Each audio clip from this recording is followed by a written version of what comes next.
ഡാർവിൻ്റെ സിദ്ധാന്തം, പരിണാമ സിദ്ധാന്തം. അതിനകത്ത് പറയുന്നു, ആദ്യം വെള്ളത്തിലാണ് ജീവന്റെ ഉൽപ്പത്തി ഉണ്ടായത്, പിന്നീട് ജലത്തിലും കരയിലും ജീവിക്കുന്നതും, പിന്നീട് വേറെ രൂപത്തിലേക്കുള്ള മൃഗരൂപങ്ങളിലേക്കും, പിന്നെ മൃഗത്തിനെ മനുഷ്യരൂപത്തിലേക്ക് മാറുകയും, പിന്നീട് കുള്ളൻ മനുഷ്യനും നീളമുള്ള മനുഷ്യനും ഒക്കെയാണ്. ഇതല്ലേടോ കണാപ്പന്മാരെ ഭാഗവതത്തിനകത്ത് പറയുന്ന ദശാവതാരം? മത്സ്യകൂർമ്മ വരാഗസ്യ നരസിംഹസ്യ വാമന രാമ രാമേതി രാമസ്യ കൃഷ്ണായ സ്തുഭ്യം നമഃ എന്ന് പറയുന്നത് അങ്ങനല്ലേ? ആദ്യമായി ജലത്തിലല്ലേ ഉണ്ടായത് മത്സ്യം? പിന്നെ കരയിലും ജലത്തിലും ജീവിക്കുന്നതല്ലേ കൂർമ്മം, ആമ? പിന്നീട് പിന്നെ തേറ്റയുള്ള ദംഷ്ട്രകളുള്ള ജീവികളായി വന്നതല്ലേ വരാഹം? പിന്നീട് മനുഷ്യന് രൂപമുദ്രം പ്രാപിച്ച് മൃഗത്തിൽ നിന്ന് മനുഷ്യരേക്ക് രൂപാന്തരം പ്രാപിച്ചതല്ലേ നരസിംഹം?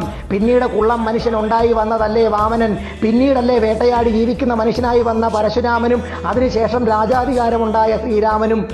അങ്ങനെയുള്ള കാര്യങ്ങളൊക്കെ വരുന്നത് ഇതല്ലേടോ ഡാർവിൻ്റെ സിദ്ധാന്തത്തിനകത്ത് പറഞ്ഞേക്കുന്നേ? വെല്ലുവിളിച്ചു പറയാണ്, പരസ്യ സംവാദത്തിന് ഏത് വേദിയിൽ എവിടെ വിളിച്ചാലും ഞാൻ വരാൻ തയ്യാറാണ്.